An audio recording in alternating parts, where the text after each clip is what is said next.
نحمده ونصلي على رسوله الكريم اما بعد فاعوذ بالله من الشيطان الرجيم بسم الله الرحمن الرحيم يا ايها الذين آمنوا انما الخمر والميسر والانصاب والازلام رجس من عمل الشيطان فاجتنبوه لعلكم تفلحون انما يريد الشيطان ان يوقع بينكم العداوة والبغضاء في الخمر والميسر ويصدكم عن ذكر الله وعن الصلاة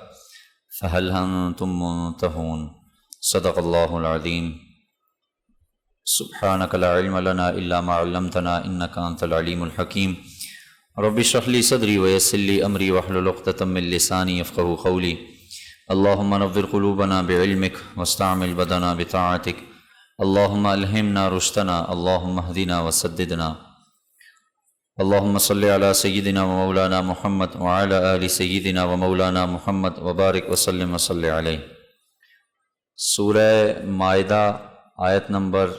91 تا 91 یہ تلاوت کی ہے۔ اللہ تعالیٰ سے دعا ہے اللہ تعالیٰ صحیح معنوں میں بات کرنے، سننے، سمجھنے، سمجھانے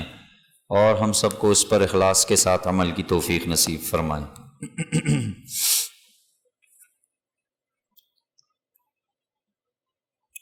اس رکوع کی یہ آخری چند آیات ہیں اور اس رکوع کی ابتدا میں اللہ تعالیٰ نے ایک واضح طور پر ایمان والوں کو حکم دیا۔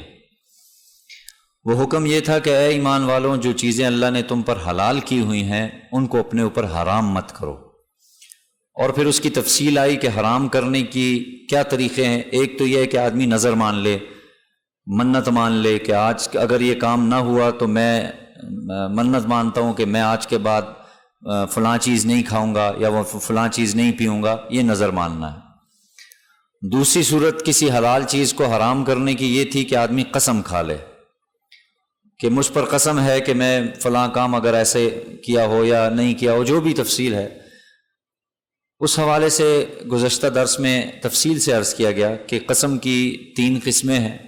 ایک قسم وہ ہے کہ جو لغو ہے، جس کی کوئی اعتبار نہیں ہے، جس پر کوئی کفارہ نہیں ہے۔ البتہ بہتر نہیں ہے کہ آدمی، بعض لوگوں کو قسم کھانے کی عادت ہو جاتی ہے، جو کام نہیں بھی ہے اس کو پتہ ہے نہیں پتہ یہ قسم کھا لے گا، تو ظاہر ہے اگر کسی شخص کی قسم کی نیت نہ ہو اور وہ قسم کھا لے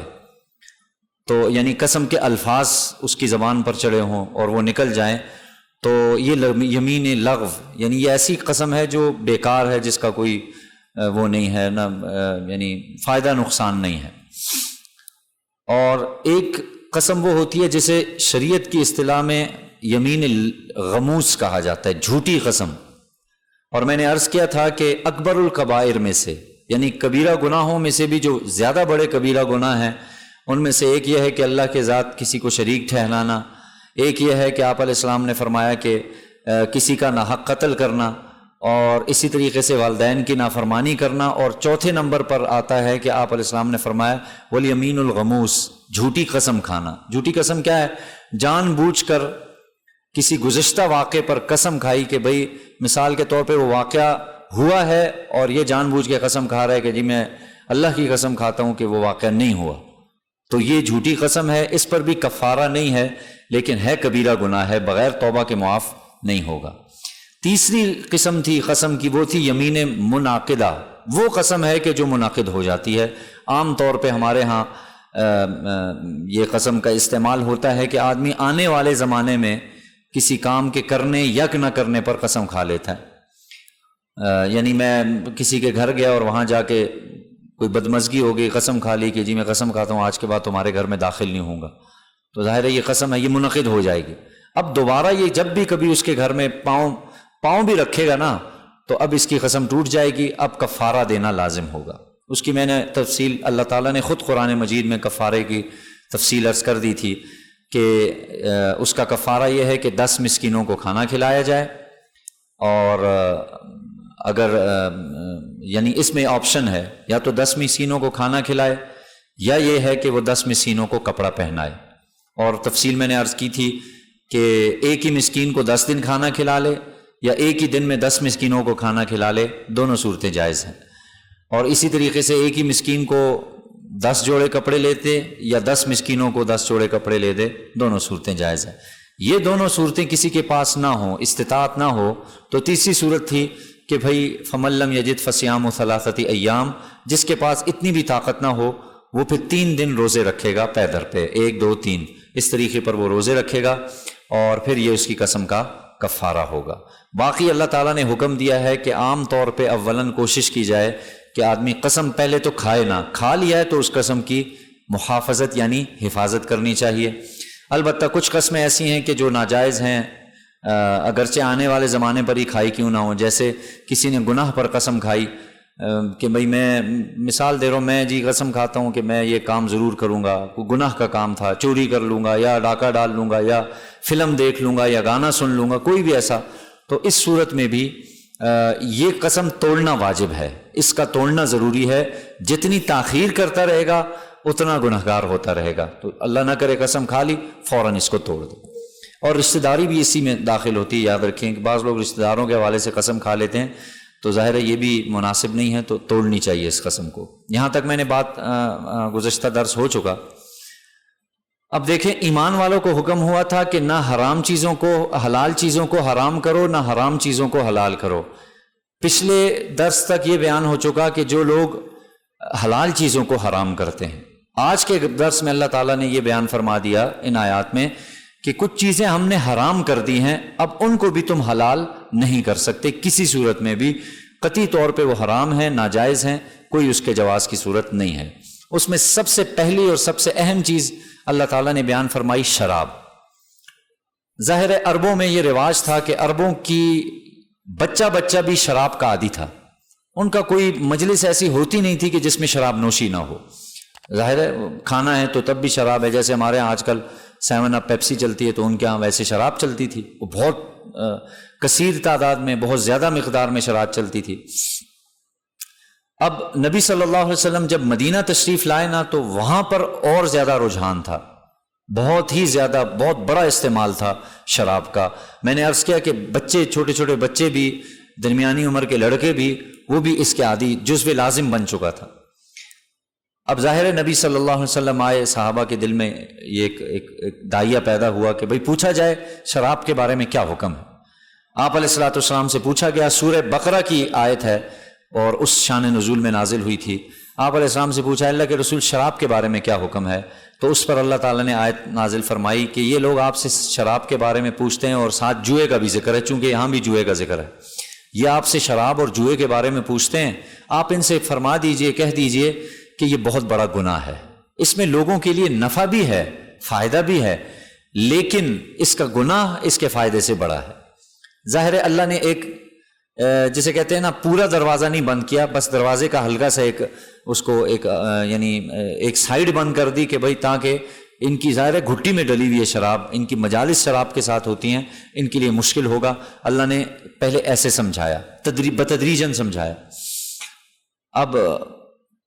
ظاہر ہے پھر کچھ لوگوں نے سمجھ گئے کہ بھئی یہ چیز گویا کہ اس میں فائدہ اگر ہے کچھ تھوڑا بہت تو نقصان بھی بہت زیادہ ہے۔ جوئے میں اگرچہ فائدہ نظر آ رہا ہے، سود میں فائدہ نظر آ رہا ہے، لیکن نقصان بھی بہت زیادہ ہے۔ تو اب تھوڑا بہت پیچھے ہٹ گئے، لیکن پھر بھی ایک سلسلہ چل رہا تھا شراب کا بہت زیادہ۔ اب اسی اثنا میں، اسی دوران حضرت عمر رضی اللہ تعالیٰ عنہ کی اللہ تعالیٰ سے یہ وقتاً فوقتاً وہ دعا کرتے تھے کہ اے اللہ شراب کے معاملے میں کوئی یعنی پورا فیصلہ نازل فرما، ایسا یعنی ہو جائے کہ یا حلال ہے یا حرام ہے، ایسا فیصلہ۔ اور اندر سے یہی خواہش تھی کہ ظاہر ہے جانتے تھے کہ جب اللہ نے فرما دیا کہ یہ اس میں فائدہ کم ہے، نقصان زیادہ ہے، تو یہ حرام ہوگی، لیکن پورا فیصلہ نہیں آیا تھا، لہٰذا جس مجلس میں جاتے، جہاں جاتے شراب چلتی تھی۔ پھر اللہ تعالیٰ نے ایک اور حکم، چونکہ وہ یہ ایسے تھا کہ دعوت میں شریک ہو گئے، شراب چلی، نماز کا وقت ہو گیا، اسی حالت میں اٹھ کے نماز میں آ گئے، اللہ نے اگلا حکم نازل فرمایا یا ایھا الذین آمنوا لا تقربوا الصلاۃ، یہ بھی سورہ نساء میں گزر چکا ہے، اے ایمان والوں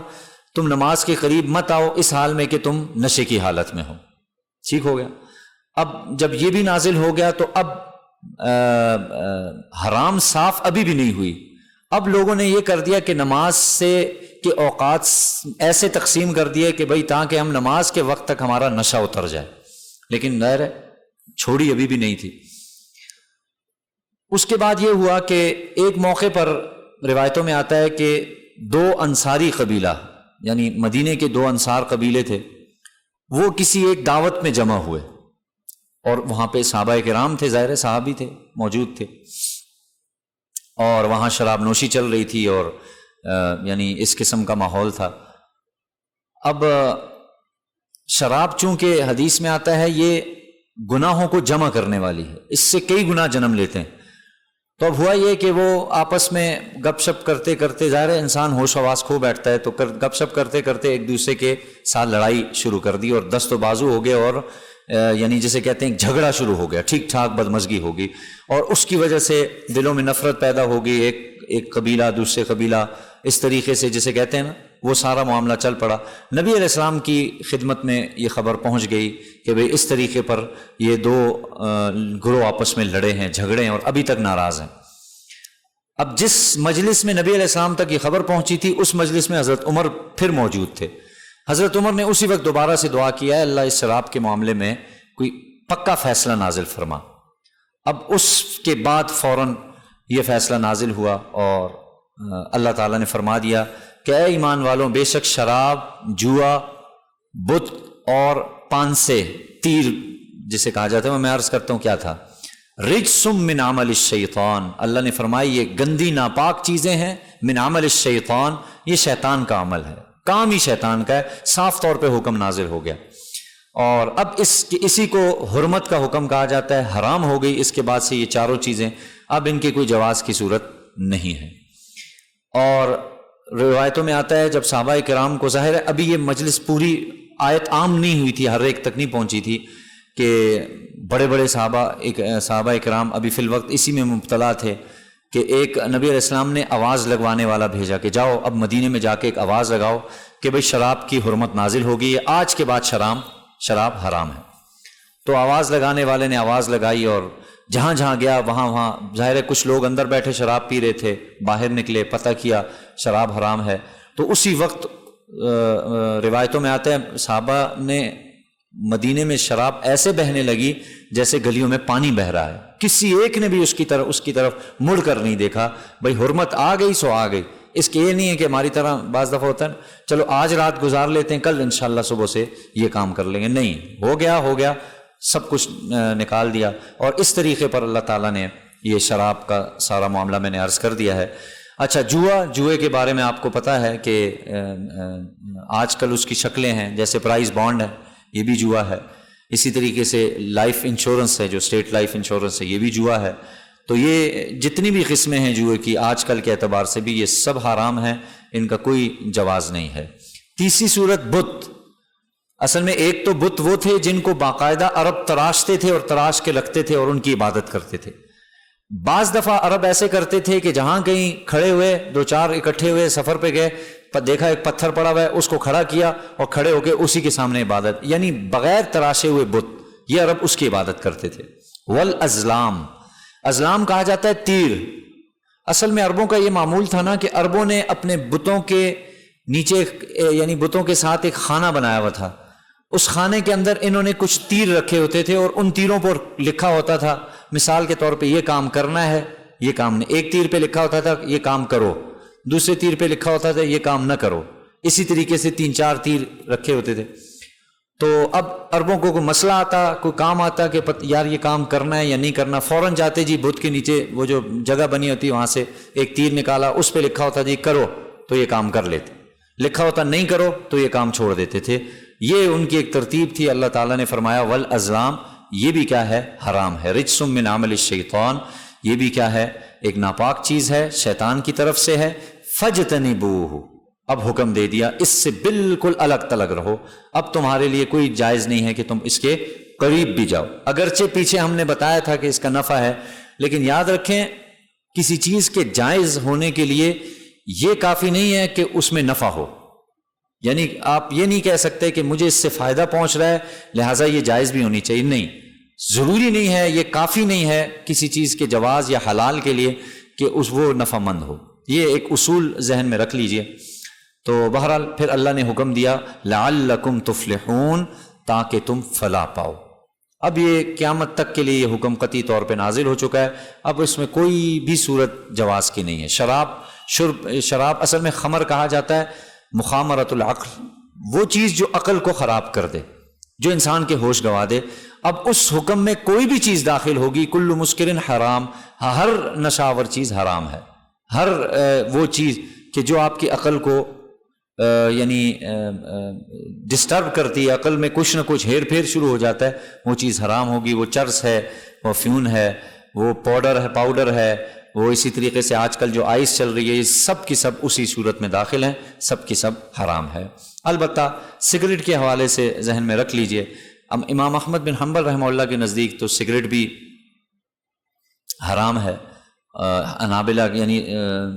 امام احمد بن حنبل کہہ رہا ہوں، حنابلہ کے نزدیک حرام ہے، کیونکہ ظاہر ہے یہ انسانی جسم کے لیے نقصان دہ ہے۔ البتہ امام ابو حنیفہ رحمہ اللہ کے جو ہمارے علماء کرام ہیں، وہ فرماتے ہیں کہ چونکہ اس کا اثر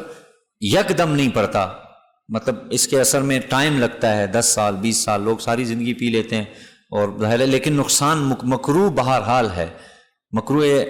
یعنی یوں سمجھ لیجئے کراہت بہرحال ہے،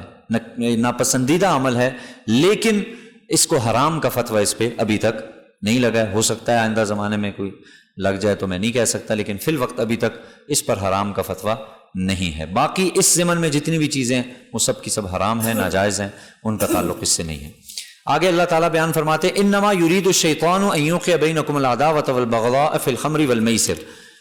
شیطان تو یہی چاہتا ہے کہ شراب اور جوئے کے ذریعے سے تمہارے آپس میں عداوت اور بغض، وہ میں نے عرض کر دیا اس کی تفصیل کہ جب شراب پیتا ہے تو اس کے بہت سے نقصان ہیں، انسان کے اندر عقل اس کی ماری جاتی ہے، انسان کے اندر ایک جو جانور والی خواہش ہے وہ بڑھ جاتی ہے، انسان اللہ کی عبادت سے غافل ہو جاتا ہے، ذکر سے غافل ہو جاتا ہے، انسان کا مال و دولت برباد ہوتا ہے، یہ ساری چیزیں۔ اور بڑی بات یہ شراب سے ظاہر مجلس شراب کی ہے تو لڑائی جھگڑا ہوگا، آپس میں بغض و عداوت ہوگا، اس چیز کا بیان ہے کہ بھئی شیطان تو یہی چاہتا ہے تمہارے درمیان شراب اور جوئے کے ذریعے سے کیا پیدا ہو، بغض اور عداوت ہو۔ لیکن ظاہر ہے اللہ تعالیٰ نے منع فرما دیا وَيَصُدَّكُمْ عَنْ ذِكْرِ اللَّهِ، اور شیطان کیا چاہتا ہے کہ وہ اللہ تعالیٰ کی یاد سے تمہیں کیا کر دے، غافل کر دے، وَعَنِ الصَّلَاةِ، اور نماز سے بھی تمہیں کیا رکھے، دور رکھے۔ فَهَلْ أَنْتُمْ مُنْتَهُونَ، پس اب تو باز آ جاؤ۔ یعنی اللہ فرما رہے اتنی ساری میں نے تمہیں بیان کر دی، شیطان کا راستہ ہے، اس میں تمہاری عداوت بغض سب کچھ بیان ہو گیا، تو اب اللہ تعالیٰ ایک یعنی خطاب فرما رہے ہیں، یعنی اتنا کچھ بیان کرنے کے بعد اب تو باز آ جاؤ نا، اب بھی تمہارے پاس کیا دلیل رہ گئی ہے۔ اور پھر اگلی آیت کی بھی آیت نمبر جو 92 ہے وہ بھی مختصر ہے، وَأَطِيعُوا اللَّهَ وَأَطِيعُوا الرَّسُولَ، اور تم اطاعت کرو اللہ کی اور اللہ اور رسول صلی اللہ علیہ وسلم کی اطاعت کرو، وَاحْذَرُوا، اور بچتے رہو۔ یہ کیوں اللہ نے بیان فرمایا کہ اطاعت کرو اللہ کی اور اس کے رسول کی اور بچتے رہو، احتیاط کرتے رہو؟ دیکھیں ظاہر اصل حکم تو یہی ہے کہ مومن کی شان تو یہی ہے کہ وہ اللہ اور رسول کا حکم جہاں کہیں آ جائے وہ اس پر اپنا سر جھکا دے، یہ مومن کی شان ہے۔ لیکن اللہ نے بشری تقاضا بھی رکھا ہے، انسان سے گناہ بھی ہو سکتا ہے، انسان سے لغزش ہوتی ہے، خطا ہوتی ہے، اللہ کے رسول کا حکم بعض دفعہ ٹوٹ جاتا ہے، اللہ کا حکم بعض دفعہ ٹوٹ جاتا ہے، تو اللہ نے ایک بشریت کو سامنے رکھتے ہوئے فرما دیا کہ بھئی وَاحْذَرُوا، احتیاط رکھو، ہوگا تم سے بعض دفعہ گناہ ہو جائے گا، لیکن اپنی طرف سے کوشش کرو بچنے کی پوری۔ یہ بات فَإِن تَوَلَّيْتُمْ، پھر اگر تم پھر جاؤ گے، یعنی الٹے پاؤں پھر جاؤ گے، ان احکامات کو نہیں مانو گے، فَاعْلَمُوا، تو جان لو، انما علی رسولنا البلاغ المبین، ہمارے رسول کے ذمے صرف پہنچا دینا ہے کھول کر، وہ ہاتھ سے پکڑ کے کسی کو منع نہیں کرے گا، پہنچانا ان کا کام ہے، نصیحت کرنا ان کا کام ہے، یہ ان کا منصب ہے، مقصد ہے جسے تبلیغ کہا جاتا ہے۔ یہ وہ اس سے تو بعض ظاہر اللہ کی طرف سے حکم ہے، وہ اس کو نہیں چھوڑ سکتے، لیکن باقی آپ کہو کہ خوش ہو رہے ہو یا ہم سے نہیں چھڑا سکتے، تو یہ بات نہیں ہے، اللہ کے رسول کے ذمے پہنچانا ہے، وہ پہنچا رہے ہیں، باقی ماننا نہ ماننا یہ تمہارے ہے۔ آگے انشاءاللہ آیت آئے گی کہ کچھ صحابہ کو ایک دقت ہوئی تھی ایک اعتبار سے، اور ظاہر ہے میں نے عرض کیا صحابہ نے پانی کی طرح بہا دیا تھا شراب، لیکن کیسی فکر تھی اپنے بھائیوں کے بارے میں کہ بھئی جو ہمارے بھائی پہلے مر چکے ہیں جب تک شراب حلال تھی، ان کے ساتھ کیا معاملہ ہوگا اس کو انشاءاللہ آئندہ ہفتے ذکر کریں گے۔ اللہ تعالیٰ سے دعا ہے اللہ تعالیٰ سمجھنے کی